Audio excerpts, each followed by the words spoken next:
आज Doubtnut app download करें। Doubtnut पर अपने सभी गणित, रसायन विज्ञान, भौतिक विज्ञान और जीव विज्ञान के डाउट्स का करो सफाया। बस प्रश्न की फोटो खींचो, एक ही प्रश्न को क्रॉप करो और तुरंत वीडियो सोल्यूशन पाओ। अभी डाउनलोड करें। प्रश्न दी है 3 तांबे के तारों का द्रव्यमान 2:3:5 के अनुपात में है और उनकी लंबाई जो है 5:3:2 के अनुपात में है। तब उनके जो विद्युत प्रतिरोध का अनुपात है उसे बताना है और यहाँ पे हमें 4 विकल्प अनुपात के रूप में दिया है। तो आइए हम लोग इस प्रश्न को हल करते हैं और देखते हैं कि कौन सा विकल्प जो है सही होगा। देखिए, प्रश्न में लंबाई का अनुपात L1:L2:L3 ले लेते हैं। ये हमारे पास दिया गया है। इनकी लंबाइयों का जो अनुपात है वो 5:3:2 है और इनके जो द्रव्यमान का अनुपात दिया गया है तार का, इसे हम लोग M1:M2:M3 कर लेते हैं। तो ये हमारे पास कितना दिया गया है, 2:3:5 के रूप में दिया गया है। अब देखिए, हम लोग जानते हैं कि जो प्रतिरोध होता है R, ये हमारे पास क्या हो जाता है, रो L/A हो जाता है, जहाँ पे रो जो है उस पदार्थ की प्रतिरोधकता होती है, L लंबाई होता है तार का, A जो है अनुप्रस्थ काट का क्षेत्रफल होता है। अब हम लोग इस प्रतिरोध के सूत्र में क्या करेंगे, ऊपर और नीचे में लंबाई का गुणा कर देंगे। तो ये हमारे पास क्या हो जाएगा, रो L का वर्ग बटे यहाँ पे लंबाई गुणित यहाँ पे क्षेत्रफल जो है आयतन V को दर्शाता है, तो हम लोग यहाँ पे V लिख लेंगे। अब देखिए, हम लोग जानते हैं कि जो घनत्व होता है जिसे हम लोग D से दर्शाते हैं, ये डेंसिटी, ये हमारे पास क्या हो जाता है, पदार्थ का द्रव्यमान बटे आयतन V होता है। तो यहाँ से हमें देखें तो देखो, पदार्थ का घनत्व भी हमें नहीं पता, लेकिन पता है कि तीनों तार जो है तांबे के हैं, तो उनका घनत्व जो है समान होगा हमारे पास, ठीक है।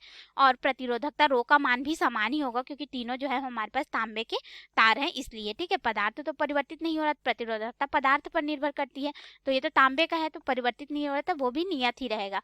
तो यहाँ से हम लोग आयतन V का मान निकाल सकते हैं, जो कि हमारे पास क्या हो जाएगा, यहाँ पे द्रव्यमान M बटे यहाँ पे हो जाएगा घनत्व D। इस मान को यहाँ पे रखेंगे तो प्रतिरोध R बराबर क्या हो जाएगा हमारे पास, रो L का वर्ग बटे हमारे पास यहाँ पे हो जाएगा द्रव्यमान M बटे D, अर्थात ये हो जाएगा रो L का वर्ग और फिर गुणित में हो जाएगा D बटे यहाँ पे हो जाएगा M। अब देखिए, यहाँ से अगर हम लोग देखें तो प्रतिरोध जो है लंबाई के वर्ग के समानुपाती और द्रव्यमान के व्युत्क्रमानुपाती हो गया इस तरह से। या फिर हम लोग यहाँ पे अगर लिखेंगे तो प्रतिरोध R1 का मान क्या हो जाएगा, R1 बराबर हो जाएगा, घनत्व वही रहेगा और प्रतिरोधकता भी वही रहेगी, लंबाई L1 का वर्ग बटे यहाँ पे हो जाएगा द्रव्यमान M। और इसी तरह से अगर हम लोग प्रतिरोध R2 के लिए देखेंगे तो ये कितना हो जाएगा हमारे पास, D रो गुणित L2 का वर्ग बटे यहाँ पे हो जाएगा M2। और R3 के लिए हमारे पास इसी तरह से हो जाएगा D रो और ये हो जाएगा L3 का वर्ग बटे यहाँ पे हो जाएगा M3। इस तरह से मान आ जाएगा।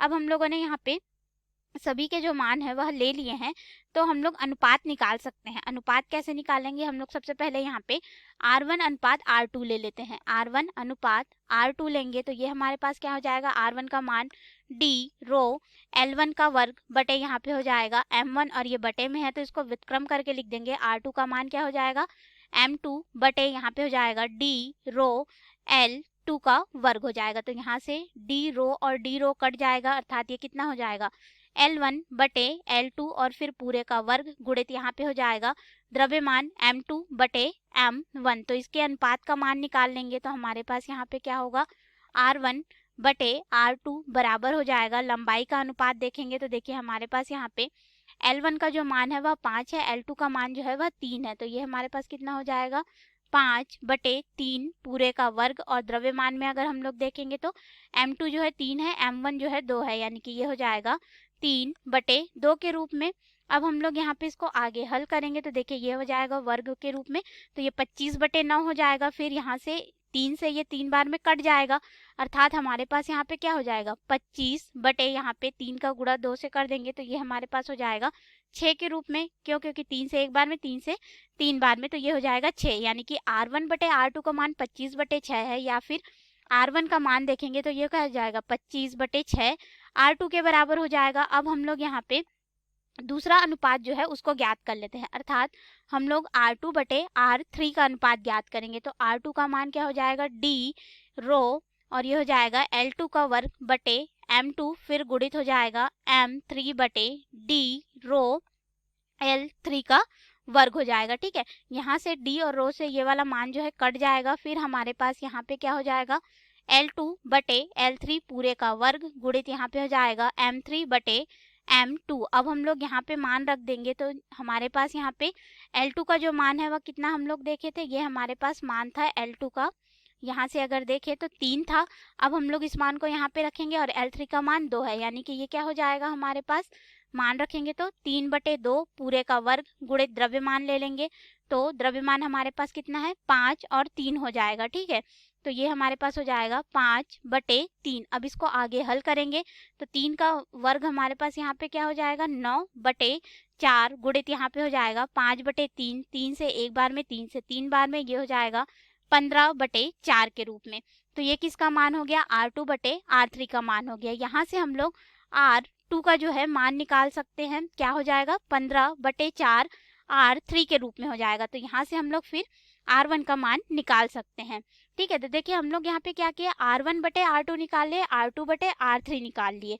तो हम लोग जो यहाँ पे मान दिया गया है R1 बराबर 25/6 R2, इसमें रख करके हम लोग मान निकाल सकते हैं R1 अनुपात R3 का मान।